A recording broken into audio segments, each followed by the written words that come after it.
In Australia, racing state bodies all have different programs based on rehoming our thoroughbreds away from racing. Racing Victoria's Off the Track program focuses on accrediting retrainers and incentivising the equestrian world to take on thoroughbreds. I caught up with Jen Hughes, who runs these programs that are amongst the best in the world.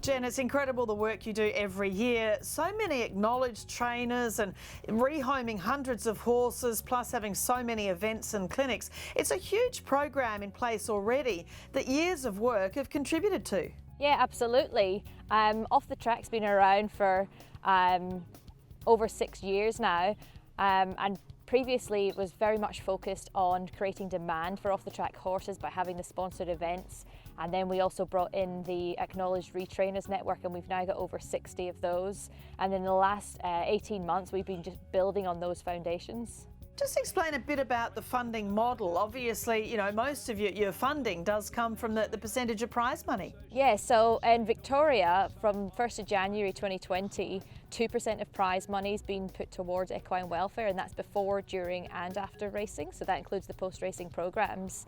And that's being complemented by Racing Victoria's operational budget and also the Industry Sustainability Fund, which bumps that up to 25 million over 3 years. You basically have 5 principles you work on. There's starting with the transition program, and obviously that's trying to get these horses into the right home when they are moved away from the racing industry. For the transition principle, that's all about making sure that our horses have the best possible transition from racing.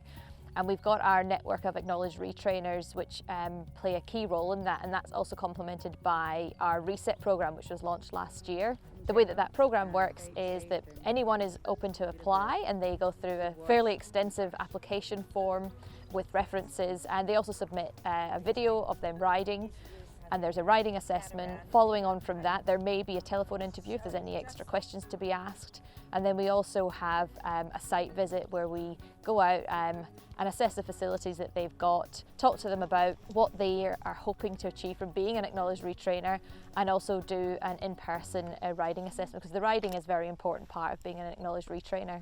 It is called, you know, a lot of the program is the off-the-track program, but it is really about any thoroughbred in Victoria, isn't it? All of our post-racing programs are open to any thoroughbred that's registered with the Australian Stud Book that has either been bred in Victoria, been raced in Victoria, trained in Victoria, or just resides in Victoria following its racing career. A couple of other programs, the Reset program, that's for horses that are sound but for whatever reason they found it hard to find a new home, and the off-the-track community, where people basically claim a thoroughbred as their own. So the acknowledged retrainers don't receive any funding when they take retired thoroughbreds through that program. So that's why we developed the Reset program, because we noticed that there were a pool of horses that just weren't being picked up because for whatever reason, our acknowledged retrainers weren't going to be able to get the return on their investment of their time and effort. So the Reset program identifies those horses and puts them through some funded retraining with a select group of our acknowledged retrainers. So the off-the-track community ticks a couple of boxes for us. It helps us support those people out there who've got an off-the-track thoroughbred, helping us with the longevity, ensuring they've got education resources, and they have access to all of our off-the-track events via the community. And in the second hand, it also gives us visibility of where these horses are. The Full Circle programme is there to support people who are either bred, owned, trained, rode, or perhaps just enjoyed watching a horse race during their racing career. And it allows them to sign up to be that horse's emergency contact, so that if in the future, whether it's after the second, third transition from racing, in 5 or 10 years' time, that horse falls into a poor welfare circumstance or can no longer stay where it is, we can contact that person and see if they're available to take the horse on. And we've talked about, you know, racing people moving their horses on successfully, but on the flip side, you need to create demand for those thoroughbreds, and you have some really great competitions that you put on. Yes, since the beginning of the Off the Track programme, we've been working with equestrian organisations throughout Victoria for polo, adult riding, eventing, showing, you name it. And what we've been doing the last couple of years is broadening that out to the more non-competitive horses, and now looking to work with therapy organisations, the Riding for the Disabled Victoria, and trying to find opportunities for horses that perhaps aren't going to be those superstar eventers or the flashy show horses. And it's also, you know, a financial incentive. You have equine business grants, you have lots of different ways that you can actually help support that demand. Yeah, absolutely. So our recent equine business grant that launched in March looks at incentivising businesses that perhaps use horses as employees within their business, whether that's trail riding, riding lessons, therapy, and making them consider whether an off-the-track horse could be the horse of choice. And often the first port of call for a horse away from racing isn't necessarily its forever home. So longevity in their new homes is really important. Yes, that's exactly the same for any horse, and that's something that we have to be very aware of. And it's quite clear that the more homes that a horse goes through, the more risk they're at with each transition that they might fall into a poor welfare situation. So what we want to do is ensure that horses stay where they go for as long as possible, and when they do transition, that they stay at their next home for a long time. The way that we look at doing that is by providing support and education, so that when people come across an issue with their new horse, whether it's relevant or not to the fact that they're a thoroughbred, we've got educational resources available to them, and some that they can speak to, like one of our acknowledged retrainers, to help them overcome that issue and not give up and move the horse on.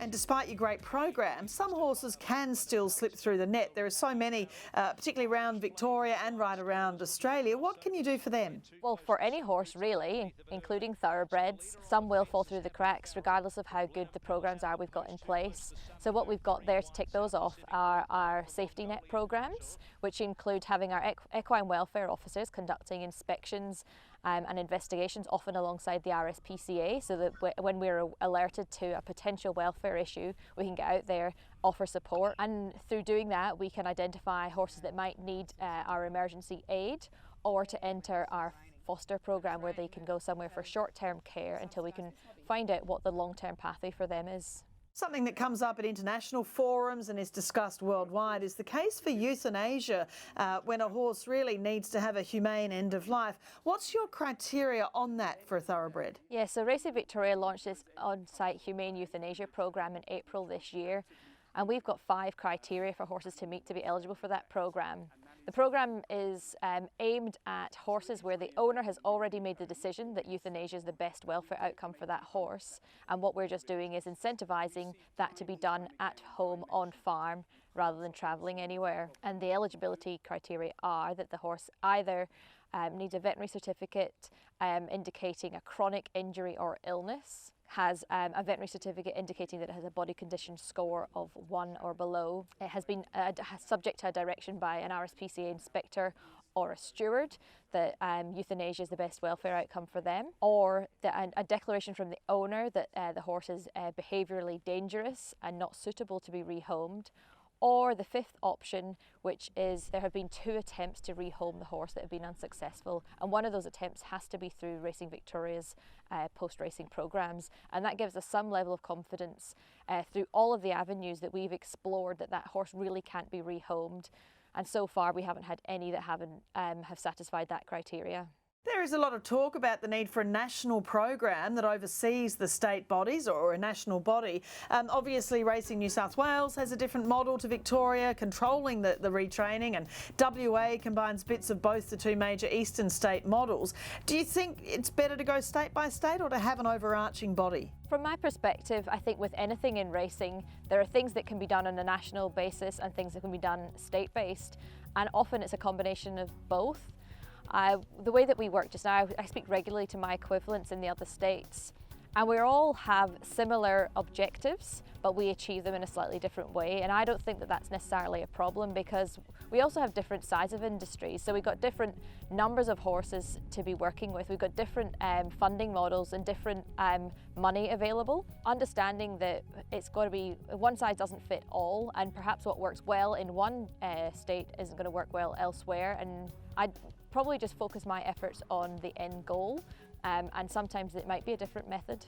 And And the visibility is so important, or traceability, I guess, and it really is about keeping an eye on our thoroughbreds and keeping them visible at all times. Yeah, absolutely. Previously, our visibility of retiring racehorses has ended at the point that they retire from racing and they complete their stable return, saying so.